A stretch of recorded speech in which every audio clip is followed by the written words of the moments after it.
जय हिंद दोस्तों, आप सबका स्वागत है। और आज इस वीडियो में हम सेट के अगले पार्ट पे बात करेंगे। समुच्चय के ऊपर ही हम एक अपना अगला वीडियो बनाएंगे और जिसमें आज अपना जो पॉइंट रहेगा वो रहेगा समुच्चय के प्रकार यानी टाइप ऑफ ए सेट्स। इसके ऊपर अपन बातें करेंगे। तो इसमें जो अपना सबसे पहले जो हम बात करें तो हमने लास्ट वीडियो में समुच्चय की डेफिनेशन वगैरह और दो मेथड से हम उसको लिखते हैं। एक चीज़ का हमें और ध्यान रखना है कि सेट के अंदर हम कभी भी कोई अवयव रिपीट नहीं करते हैं, यानी दोबारा नहीं लिखते हैं। गलत नहीं होता पर लिखने का कोई फ़ायदा नहीं है, इसलिए नहीं लिखते हैं। सेट को में जो भी हम एलिमेंट लिखते हैं वो रिपीट नहीं करते, एक अवयव को एक बार ही लिखते हैं। ये हमें ज़रूर ध्यान रखना है। तो आज का जो अपना सबसे पहला पॉइंट है जिस पे अपन बात करेंगे वो है अपना रिक्त समुच्चय।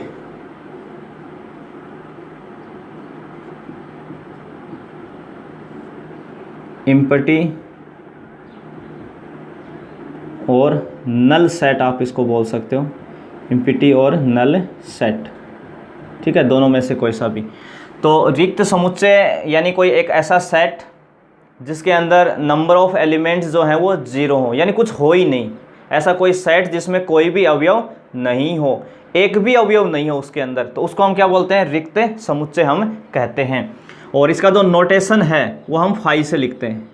फाई ये इंपॉर्टेंट चीज़ है कि रिक्त समुच्चय का जो संकेत है, जो नोटेशन है, उसको किससे रिप्रेजेंट करते हैं? फाई से, या खाली मजला कोष्टक, खाली मजला कोष्टक, ठीक है ना।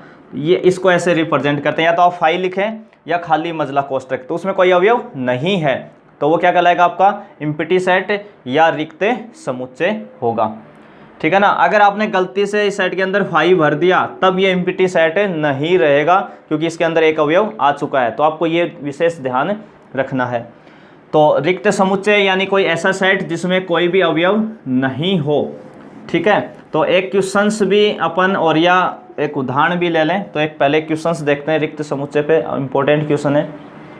क्वेश्चन है कि निम्नलिखित में कौन रिक्त समुच्चय है, यानी आपको 4 ऑप्शंस दे रखे हैं क्वेश्चन के अंदर और ये कह रहा है कि इसमें कौन सा एम्प्टी सेट है, यानी नल सेट होगा। तो जैसे पहला ऑप्शन ए है जिसके अंदर सेट के अंदर क्या लिखा हुआ है? 0 लिखा हुआ है। और एक बी लिखा हुआ है जिसमें सेट के अंदर क्या लिखा है? 5 ऑप्शन है। और एक सी है जिसमें x है, फिर सच डेट का साइन है। और x के बारे में क्या बता रखा है? x धन अभाज्य, x जो है वो धन अभाज्य सम संख्या है, ये बता रहा है। और एक डी ऑप्शन है जो भी इसी तरीके से लिखा हुआ है, x सच डेट, x वास्तविक संख्या है। x क्या है? एक वास्तविक संख्या। वास्तविक संख्या का मतलब रियल नंबर है। x क्या है? एक वास्तविक संख्या है। और x² + 1 = क्या है? 0 है। 4 ऑप्शंस हैं। क्वेश्चन क्या है कि इन चारों ऑप्शन में कौन सा सही है जो रिक्त समुच्चय हो, जो एम्प्टी सेट हो इन चारों के अंदर, ये आपको बताना है।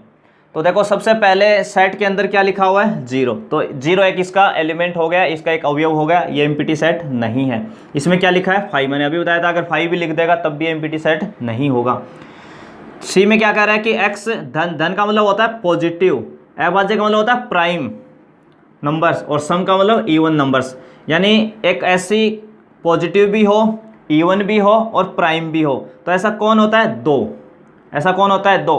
केवल जितने भी प्राइम नंबर्स हैं उसमें 2 के पास ये खासियत होती है कि वो इवन भी होता है, प्राइम भी होता है और पॉजिटिव भी है सारी। तो इसके अंदर एक एलिमेंट इस सेट में कौन आ जाएगा? 2 आ जाएगा। तो ये भी आपका एम्प्टी सेट नहीं है। तो वैसे ही आपका चौथा बच जाएगा एक, तो ऑप्शन के हिसाब से कंपटीशन एग्जाम में। तो फिर भी हम बात करें तो x एक वास्तविक संख्या है, यानी रियल नंबर है भाई आपका। x क्या है? एक रियल नंबर है। और x² + 1 = कितना है? 0। तो देखो x² = कितना आ जाएगा भाई? -1।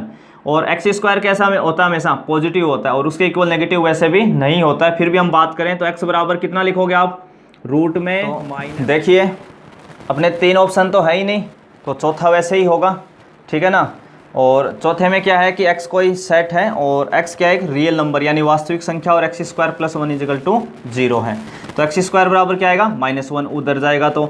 और x बराबर क्या आएगा? रूट -1। और रूट के अंदर नेगेटिव कैसा नंबर है? इमेजिनरी नंबर है, काल्पनिक संख्या होगी, ये इमेजिनरी नंबर है। तो यानी इस इक्वेशन का कोई सॉल्यूशन रियल नहीं है, कोई भी सॉल्यूशन क्या नहीं है, रियल, क्योंकि x क्या है, रियल नंबर है, परंतु ये वैल्यू कैसी है, इमेजिनरी नंबर है। तो यानी इसके अंदर कोई भी एलिमेंट नहीं आएगा। तो ये अपना क्या कहलाएगा, एम्प्टी सेट यानी नल सेट यानी रिक्त समुच्चय होगा।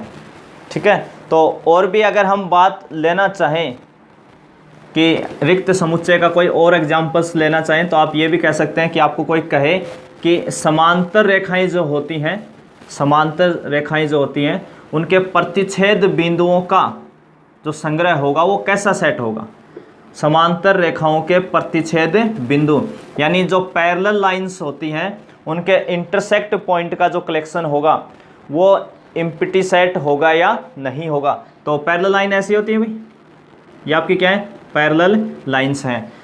तो आपको सेट किसका लेना है, जहां ये एक दूसरे को इंटरसेक्ट करेंगी, जहां पे एक दूसरे को ये काटेंगे। तो हमें पता है कि पैरेलल लाइन कभी भी एक दूसरे को नहीं काटती हैं, एक दूसरे को कभी भी इंटरसेक्ट नहीं करेंगे। तो इसके इस सेट, इसका जो सेट होगा उसमें कोई भी एलिमेंट नहीं आएगा। तो ये कैसा एग्जाम्पल आपका एक एम्प्टी सेट का है, ठीक है ना, रिक्त समुच्चय का एक उदाहरण है। और भी आप एक एग्जाम्पल और भी अगर हम देखना चाहें तो मान लो कोई सेट है जिसके एलिमेंट हैं x जैसे, और सच डैट x कोई नेचुरल नंबर है। नेचुरल नंबर का मतलब कैसी है, प्राकृतिक संख्याएं हैं। और अगला कह रहा है कि x की जो वैल्यू है वो लेस देन 5 होनी चाहिए and x greater than 7। x जो है वो यानी x कैसा है कि नेचुरल नंबर। नेचुरल नंबर का मतलब प्राकृतिक संख्याएं जो 1 से स्टार्ट होती है, 1 के बाद 2, 2 के बाद 3, 3 के बाद 4, फिर 5, ये प्राकृतिक संख्याएं हैं। और x की वैल्यू क्या होनी चाहिए, 5 से छोटी, बीच में क्या लगा है एंड, और x का मान 7 से बड़ा।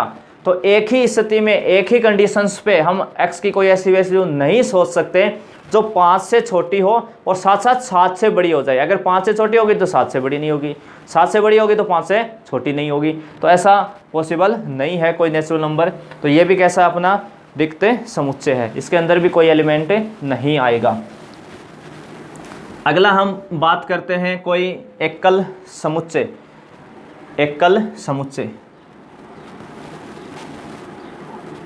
एकल समुच्चय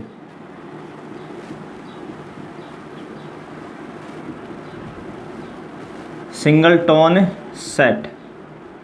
ठीक है, सिंगल टोन सेट यानी एकल समुच्चय हम किसको कहेंगे, कोई ऐसा सेट जिसके अंदर बस एक ही एलिमेंट हो, कुछ भी आप भर दें, केवल एक एलिमेंट हो। कोई भी ऐसा समुच्चय या ऐसा सेट जिसके अंदर एक अवयव आए तो वो कैसा होगा, आपका एकल समुच्चय यानी सिंगल टोन सेट होगा। ठीक है, उसके बाद में अगर हम बात करें तो एक आपका इन बुकों में युग्म समुच्चय के रूप में भी लिखते हैं पेयर सेट। युग्म समुच्चय का मतलब क्या हो जाएगा, पेयर सेट। पेयर सेट, ठीक है ना। तो कोई ऐसा सेट जिसके अंदर 2 एलिमेंट आ जाएं, कितने एलिमेंट आ जाएं, 2 एलिमेंट आ जाएं, तो वो क्या कहलाएगा, आपका युग्म समुच्चय यानी पेयर सेट कहलाएगा। इसी में हम आगे अगर बात करें तो अपना एक परिमित समुच्चय लेते हैं। परिमित समुच्चय यानी फाइनाइट सेट। कौन से सेट की बात कर रहे हैं, फाइनाइट सेट। और एक अपन ले लें अपरिमित समुच्चय, साथ साथ इसके अपरिमित समुच्चय यानी इनफाइनाइट सेट। तो जो परिमित समुच्चय होता है, जो फाइनाइट सेट होता है, उसमें जो नंबर ऑफ एलिमेंट होते हैं यानी अवयव की जो संख्या होती है वो काउंटेबल होती है, जिसको हम काउंट कर सकते हैं। भले चाहे उसमें अनंत लाखों करोड़ों अरबों खरबों हों, पर हम उसको काउंट कर सकते हैं। तो वो होता है परिमित समुच्चय, जिसके एलिमेंट क्या हो, काउंटेबल हों, जिनको हम गिन सकते हों, आराम से बता सकते हों कि सेट के अंदर इतने एलिमेंट हैं। और अपरिमित समुच्चय जिसमें अनंत हों, जिसके हम काउंट करके नहीं बता सकते। तो इस पे हम दोनों पे एक एक उदाहरण लेते हैं, परिमित और अपरिमित पे, और देख के ही, आपको देख के ही पता लग जाएगा। सेट अगला अगर लिख के देगा तो उसमें देख के ही पता लग जाएगा, या कोई कंडीशंस देगा तो आप सोच सकते हैं कि उसमें कितने एलिमेंट आने वाले हैं। अगर आपको लगे कि काउंटेबल है, मैं काउंट कर सकता हूँ, तो आप फाइनाइट बोलें, परिमित बोलें, नहीं तो अपरिमित बोल दें। तो जैसे हम लें, इसके अंदर एक एग्जाम्पल लें कोई सेट का, मान लो कोई सेट ए है और जिसके एलिमेंट हैं 1 2 3 4। एक इस टाइप का कोई सेट लिखा हुआ है। एक कोई ए सेट और है, जैसे लिखा हुआ 1 2 3 4 डॉट डॉट। और फिर एक सेट कोई ए ही नाम ले रहे हैं जिसमें लिखा हुआ है 1 2 3 4 डॉट डॉट और 100। तो आपको कहेगा इनमें कौन फाइनाइट है, कौन इनफाइनाइट है, यानी कौन परिमित है और कौन अपरिमित है। तो देखो पहला जो सेट ए है उसमें अवयव है 1 2 3 4, तो हम इसको आराम से काउंट कर सकते हैं, 4 एलिमेंट है, तो ये परिमित है, फाइनाइट है। दूसरे में 1 2 3 4 के आगे लास्ट में क्या लगे, डॉट डॉट। तो जब भी 3 डॉट लगती हैं लास्ट में, जब भी किसी सीरीज या पैटर्न के 3 डॉट लगते हैं, इसका मतलब वो अनंत तक जाएगा। इसका मतलब कहाँ तक जाएगा, अनंत तक। तो ये कैसा है, अपरिमित है, इनफाइनाइट सेट है। और लास्ट में 1 2 3 4 फिर डॉट डॉट और फिर 100 आ गया। इसमें ज़रूर डॉट लगी हुई है बीच में, परंतु लास्ट में अगला नंबर लिख के दे गया कि ये 1 फिर 2 फिर 3 फिर 4, ये कहाँ तक जाने वाला है, 100 तक। तो हम बिल्कुल आसानी से इसको काउंट कर सकते हैं, गिन के बता सकते हैं। तो लास्ट में 3 डॉट लग जाएं, अगर लास्ट में 3 डॉट आती हैं तब आपका अपरिमित हो जाएगा, इनफाइनाइट हो जाएगा, नहीं तो फाइनाइट रहेगा। अगर बीच में 3 डॉट लगा के और लास्ट में कोई नंबर लिख के देगा तो वो आपका काउंटेबल है, आप आसानी से उसको काउंट कर सकते हैं। इसी पे अपन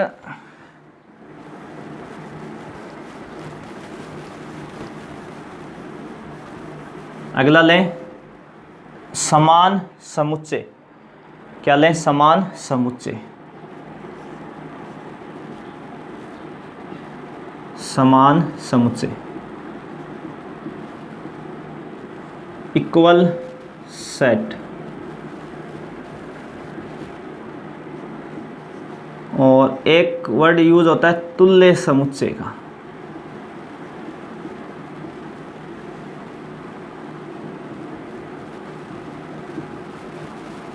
इक्विवेलेंट सेट। ठीक है, दोनों में क्या फ़र्क है वो भी हम समझेंगे। समान समुच्चय इक्वल सेट का मतलब, मान लीजिए आपके पास कोई सेट ए है जिसके एलिमेंट हैं 1 2 3 और 4। कोई सेट बी है जिसके एलिमेंट हैं 4 1 2 3। और एक सेट सी भी ले रहे हैं अपन जिसके अवयव हैं ए बी सी डी। ठीक है, तो कौन इसमें इक्वल है और कौन तुल्य है, इक्विवेलेंट है, तो ये हमें समझना है। तो इक्वल सेट का मतलब कोई भी ऐसे दो सेट, कोई भी ऐसे दो समुच्चय जो देखने में एक जैसे हो, बराबर अवयव हो और एक जैसे ही अवयव हो, बिल्कुल एक दूसरे की फोटोकॉपी हो। अब देखो सेट ए में कौन है 1 2 3 4, सेट बी में कौन है 4 1 2 3। भले ही नंबर आगे पीछे लिखे हैं तो इसमें भी 4 एलिमेंट हैं, इसमें भी 4 एलिमेंट है, यानी इसमें भी 4 अवयव हैं, इसमें भी 4 अवयव हैं, दोनों में बराबर हैं और दोनों में एक जैसे हैं, सेम है बिल्कुल। जब भी आपको ऐसा लिखे तो आप बोलेंगे दोनों सेट क्या है, इक्वल हैं। सेटों को क्या बोलेंगे, इक्वल सेट कहेंगे, यानी समान समुच्चय कहेंगे। तो समान समुच्चय में एक तो सेट का जो ऑर्डर है वो इक्वल होना चाहिए और एलिमेंट भी सेम होने चाहिए बिल्कुल। और अगर हम बात करें सी की ए के साथ, या क्योंकि ए और बी तो दोनों एक ही हैं भाई, ए और बी एक ही हैं दोनों, तो चाहे बी के साथ सी की बात करो चाहे ए के साथ सी की बात करो, तो इनमें हम देखेंगे तो इन दोनों का ऑर्डर सेम है। इसमें भी 4 एलिमेंट हैं, इसमें भी 4 एलिमेंट हैं। तो जब ऑर्डर सेम हो जाए, यानी अवयव की संख्या बराबर आ जाए परंतु अवयव अलग अलग हों, जैसे इसमें 4 1 2 3 है, इसमें ए बी सी डी है, तो इनको हम बोलते हैं तुल्य समुच्चय, इक्विवेलेंट सेट, यानी ऑर्डर इक्वल है पर एलिमेंट सेम नहीं है। ठीक है, तो हमने आज 7 पॉइंट्स पे हमने बात की है समुच्चय के प्रकार में, जिसमें हमने पहले बात की थी रिक्त समुच्चय पे, फिर हमने लिया एकल समुच्चय, फिर युग्म समुच्चय, और फिर परिमित समुच्चय, और फिर अपरिमित समुच्चय, फिर समान समुच्चय और अपना तुल्य समुच्चय। तो आज इस वीडियो में हम इतनी बात करेंगे टाइप ऑफ सेट्स के बारे में, समुच्चय के प्रकार। नेक्स्ट वीडियो में हम आगे अपना नया टॉपिक लेंगे। तो आप सबको यहाँ तक समझ में आ गया होगा सेट का अच्छे से बेसिक। तो आप सभी का धन्यवाद।